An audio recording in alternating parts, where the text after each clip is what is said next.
আর একটা ধর্মঘটের মুখোমুখি আমাদের দেশ ভারতবর্ষ।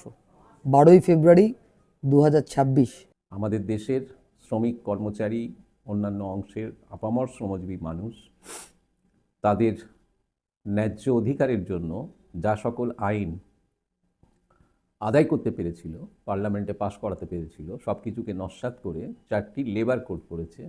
এই সরকার পুঁজিপতিদের মুনাফা বৃদ্ধির স্বার্থে এই পদক্ষেপগুলো গ্রহণ করছে। সারা ভারতবর্ষ জুড়ে পরিযায়ী শ্রমিকদের উপরে নৃশংস আক্রমণ চলছে। রাষ্ট্রায়ত্ত ক্ষেত্র বেসরকারীকরণের বিরুদ্ধে দীর্ঘ লড়াই চলছে। গোটা দেশের শ্রমিক সংগঠনগুলো এবং বিভিন্ন ইন্ডাস্ট্রির যে সমস্ত শিল্পভিত্তিক ফেডারেশন আছে এবং কেন্দ্রীয় সরকারি কর্মচারী, রাজ্য সরকারি কর্মচারী সংগঠনসমূহ এই সবাই মিলেই দেশের কেন্দ্রীয় ট্রেড ইউনিয়নগুলো 10টা কেন্দ্রীয় ট্রেড ইউনিয়ন সারা দেশব্যাপী সাধারণ ধর্মঘটের আহ্বান জানিয়েছে। বর্তমানে পরিযায়ী শ্রমিকদের উপরে উগ্র হিন্দুত্ববাদী সংগঠন আরএসএস, বিজেপি এবং অন্যান্য উগ্র হিন্দুত্ববাদী সংগঠন তারা একের পর এক আক্রমণ চালাচ্ছে বাংলাভাষী পরিযায়ী শ্রমিকদের উপরে। কোনো কালে কোনো অধিকার শ্রমজীবী মানুষকে কেউ দয়া করে দেয়নি। আমরা অধিকার লড়ে নিয়েছি, অধিকার কেড়ে নিয়েছি।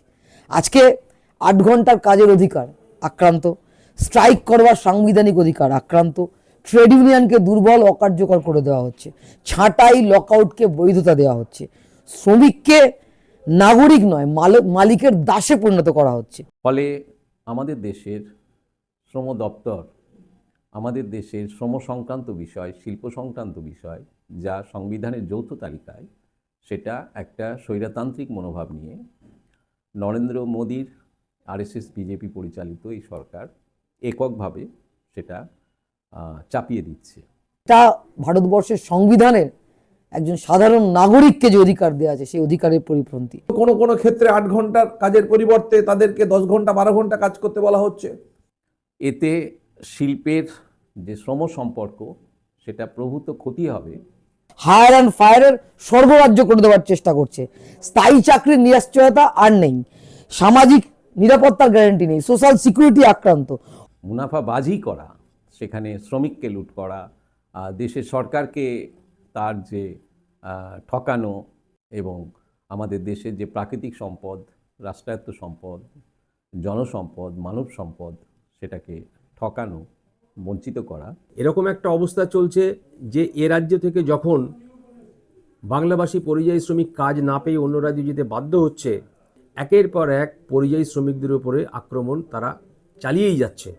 অসংগঠিত শ্রমিক, গোটা দেশের 93% অসংগঠিত শ্রমিক, তাদের জন্য কোনো নিরাপত্তা নেই, ন্যূনতম মজুরির কথা নেই, তাদের সামাজিক সুরক্ষার কথা নেই। কৃষক সংগঠনগুলো এই ধর্মঘটকে সমর্থন করেছে, বিশেষ করে সংযুক্ত কিষাণ মোর্চা।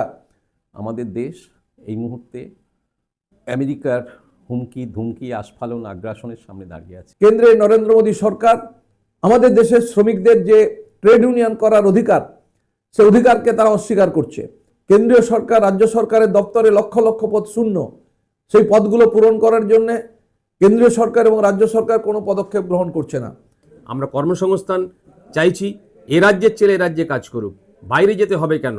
এর পাশাপাশি যেভাবে প্ল্যাটফর্ম গিগ ওয়ার্কারের সংখ্যা বাড়ছে, তাদের ক্ষেত্রেও কোনো লেজিসলেশন নেই। কিন্তু কর্পোরেটের জন্য কি রয়েছে? কর ছাড় রয়েছে, আইনের শিথিলতা রয়েছে, শ্রমিক ছাঁটাই স্বাধীনতা রয়েছে। তাই আমরা বলছি যে এই নয়া লেবার কোড আমরা মানব না। এই নয়া লেবার কোডের বিরুদ্ধেই গোটা দেশের শ্রমজীবী মানুষ রাস্তায় নামবে। ওরা বারবার শ্রমজীবী মানুষকে বিভাজন করার চেষ্টা করছে, বারবার কর্পোরেটদের সুবিধা করার জন্য হিন্দু, মুসলমান, শিখ, ইসাই নানান ভাগে শ্রমজীবী মানুষকে ভাগ করছে। প্রাদেশিকতার বিরুদ্ধে আমরা লড়াই করছি সিআইটিউ, আমরা লড়াই করছি West Bengal migrant workers union. কলে কারখানায় ধর্মঘট হবে, গ্রামাঞ্চলে কৃষক ক্ষেতমজুররা এই ধর্মঘটে অংশগ্রহণ করবেন। আমাদের গোটা গ্রাম ভারতে সেদিন ধর্মঘট হবে। সম্পূর্ণ মিথ্যা বলে কেন্দ্রীয় সরকার 21শে নভেম্বর, 22শে নভেম্বর, 23শে নভেম্বর এই ধরনের অ্যাড দিয়ে গেলেন দেশের প্রধানমন্ত্রীর হস্তক্ষেপে, যে minimum and timely wages for all, appointment letters for all. Government সেক্টরে বহু ক্ষেত্রে থার্ড পার্টি এজেন্সির মাধ্যমে যাদেরকে নেওয়া হয়েছে, কোথায় কে কাকে অ্যাপয়েন্টমেন্ট দিয়েছে?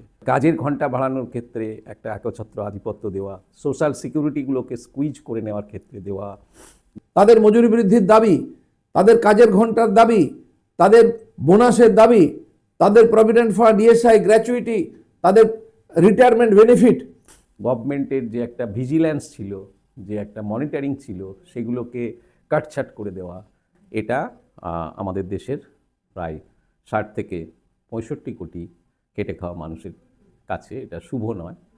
ফলে এই স্ট্রাইক জাতীয় স্বার্থে, আমাদের দেশের উৎপাদন পরিষেবা ক্ষেত্রের স্বার্থে এবং আপামর শ্রমিক কর্মচারীদের স্বার্থে। যেমনভাবে লাগাতার লড়াই করে কৃষকরা কৃষি আইন প্রত্যাহারে বাধ্য করেছিল, আমরা এই সরকারকে বাধ্য করব এই শ্রম কোড প্রত্যাহারে। আমরা চাই গোটা ভারতবর্ষ শ্রমিকদের ভারতবর্ষ, গোটা ভারতবর্ষ মেহনতি মানুষের ভারতবর্ষ, গোটা ভারতবর্ষ সাধারণ মানুষের দেশ। দেশকে বাঁচাতে হবে, দেশের মানুষকে বাঁচাতে হবে, শ্রমিক কৃষককে বাঁচাতে হবে। রাজ্যের সমস্ত মানুষের কাছে আমি আবেদন করব, আপনারাও এই শিল্প ধর্মঘট, পরিষেবা ধর্মঘট এবং সামগ্রিকভাবে গোটা দেশে যে সাধারণ ধর্মঘট, তাতে আপনারা সমর্থন করবেন, সামিল হবেন।